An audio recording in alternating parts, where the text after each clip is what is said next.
Olá a todos, estou aqui para apresentar ao CEN de 2021 o artigo Painéis reconstituídos resistentes à umidade utilizando resinas melamina ureia formaldeído. Dentro da área de processos industriais, em outros tópicos em processos. Os autores desse artigo sou eu, André Christian Keinert, da Universidade Tecnológica Federal do Paraná, e do professor Dr. Hugo Leandro Bellini, da Universidade Tecnológica Federal do Paraná.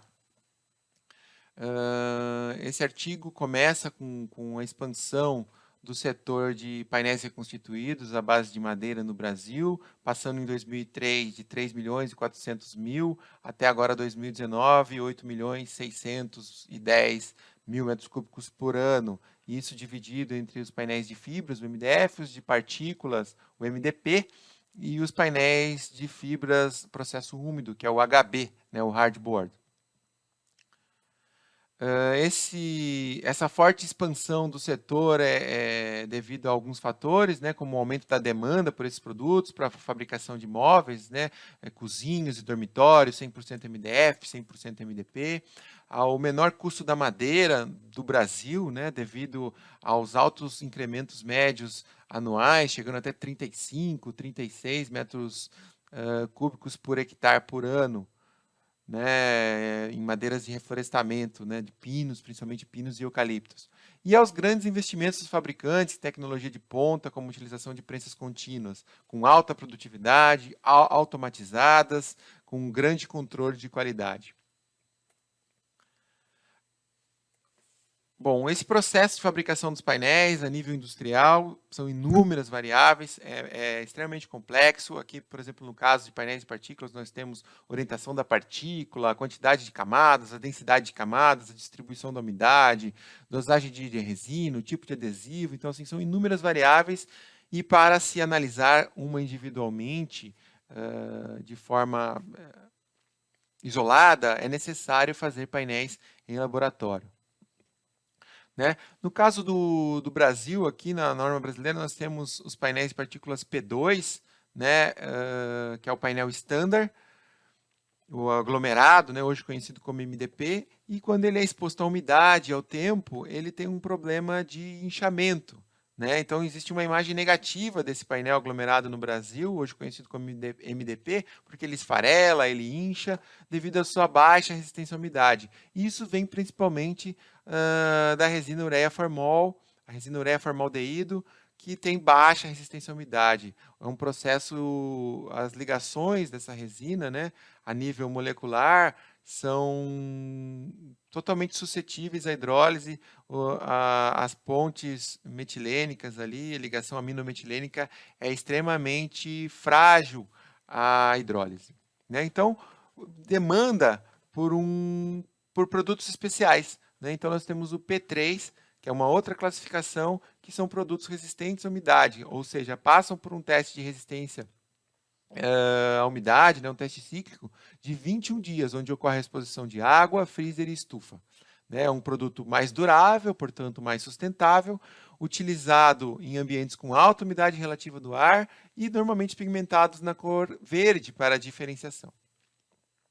Mas por que todos os painéis não são feitos dessa forma, então? Porque isso tem um impacto direto na produção, né, em relação aos custos, porque você demora mais para prensar, você tem um aumento na dosagem de resina, um aumento do preço da resina em função do uso da melamina, o que impacta diretamente de 25% a 40% nos custos de produção comparado a um produto standard. Então, os objetivos desse artigo foram produzir, estudar e comparar as resinas MUF, a melamina ureia formaldeído, com diferentes teores de melamina e razões molares. Aí foram fabricados painéis MDP, né, os aglomerados em laboratório, foram caracterizadas suas resistências mecânicas e umidade, foi realizada a emissão de formol, e aí foi possível determinar o teor de melamina e razão molar ideais para a classificação P3. Então, foram feitas as 5 resinas aqui, com razão molar variando de 1,05 a 1,30 e teores de melamina variando de 5 a 15%.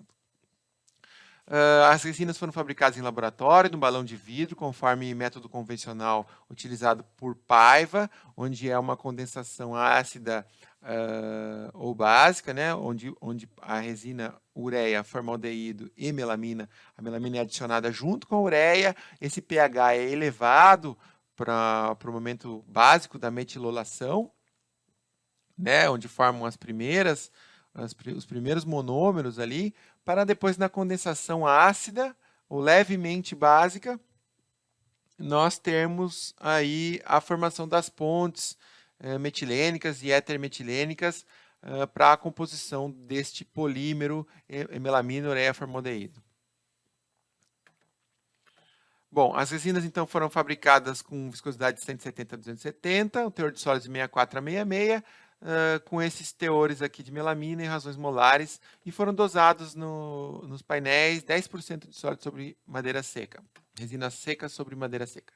O catalisador utilizado foi o sulfato de amônia a 5% na camada interna, 1% na externa, emulsão de parafina, né, para dar resistência à umidade também, muito utilizada em processos industriais, na dosagem de 1%. A fabricação dos painéis foi realizada em painéis 400 por 400 milímetros, na espessura de 15 milímetros, densidade de 650 kg/m3, nessa proporção de camadas, a ancolagem em 15 minutos, com umidades de 12% na camada externa e 10% na camada interna. As partículas foram encoladas em coladeira de tambor, depois foi formado o colchão nesse quadro de madeira, conforme esse vídeo rápido aqui, onde a formação da primeira camada externa, depois uma formação da camada interna e depois um acabamento com a terceira camada, a camada externa. Então, o colchão formado por 3 camadas nesse quadro de madeira foi prensado numa prensa de laboratório aqui de monovão, né, onde foram consolidados os painéis, refilados, numa temperatura de prato de 12 graus Celsius, em 208 segundos, o que dá um fator de prensagem de 13,9 segundos por milímetro e uma pressão específica de 3 megapascal. Foram fabricados 20 painéis, sendo 4 de cada tratamento. Aí foram retirados os corpos de prova para os testes clássicos, né, de resistência mecânica e resistência à umidade, como inchamento 24 horas, e formol. Aqui está um detalhe do corpo de prova na face superior, aqui a lateral, aqui uma imagem de alguns ensaios de resistência à umidade, né, o inchamento 24 horas, e aqui o teste cíclico, né? Então, 3 dias em água, 1 freezer e 3 na estufa durante 21 dias. É um teste de envelhecimento acelerado bastante agressivo. Um painel standard, por exemplo, não resiste nada a essa metodologia, né? E também aqui os testes de emissão de formaldeído, o perforator, né? Através de perfuração com tolueno. Aqui os resultados da caracterização das resinas, que demonstraram uma viscosidade similar entre elas, próximas, né? não proporcionando grande variação no processo de encolagem, com absorção superior em alguma outra condição. Né? Mas principalmente aqui destacar o gel time mais alto em resinas com menor teor de formaldeído, né? Conforme muito destacado na literatura, pelo Pise, pelo Dunk, essa questão de menor formol, menor a reatividade. E maior teor de melamina, devido principalmente à capacidade de tampão da melamina, também um gel time maior na casa de 106 segundos. Aqui o DSC, né, a calorimetria exploratória diferencial, também demonstrou a maior reatividade das resinas com maior razão molar, como a 1,30 aqui, com 80 graus Celsius de pico, já inicia a cura da resina com 80 graus. No caso de menor razão molar e maior teor de melamina, a cura da resina só inicia com 87 graus. Né? Então, o DSC confirmou a questão de reatividade versus razão molar e teor de melamina. Aqui os resultados de propriedades físico-mecânicas dos painéis foram analisados por... A análise estatística foi feita pelo teste de Tuque, de comparação de médias, com 95% de significância. Né? A densidade entre as amostras foi bastante similar, ou seja, não afeta os resultados. Né? Estatisticamente não deu diferença significativa. Né? Todos aqui com um Azinho do lado, demonstrando que as densidades estão bem uniformes e é possível comparar de forma tranquila as resistências. Aqui as resistências, demonstrando a maior resistência com o aumento da razão molar, com o aumento do teor tanto de formol quanto de melamina, e a maior resistência à umidade também, quando se utilizou maior teor de melamina e maiores razões molares. Aqui o resultado do teste cíclico, que demonstrou o menor inchamento após o teste cíclico, ou seja, menor inchamento em espessura da amostra, quanto maior a razão molar, 1,30 e 15% e maior teor de melamina, nós tivemos 13% de inchamento, ou seja, quanto menor, melhor, né? E tração perpendicular, os dois tratamentos que passaram após o teste cíclico, ou seja, ainda existe uma resistência mesmo após o teste de 21 dias, é o T2 e o T3 aqui, com maior razões molares e maiores teores de melamina. Aqui no gráfico, demonstrando essa mesma característica, né, com aumento da resistência, diminuição do inchamento. Ó, maior teor de melamina também proporcionou um menor inchamento.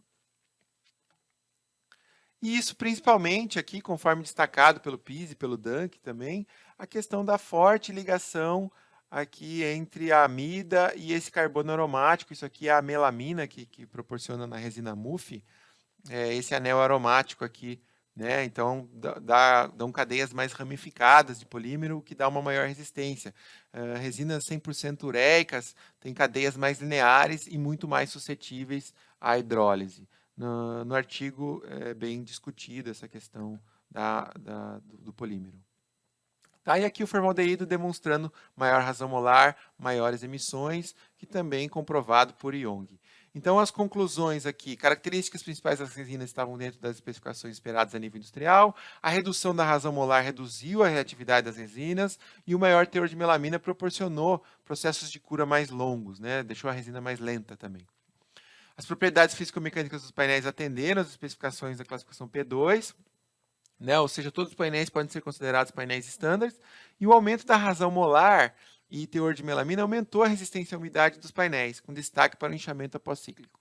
A classificação de resistência à umidade, ou seja, a classificação P3, foi obtida no tratamento T3, com razão molar 1,30 e teor de melamina em 15%.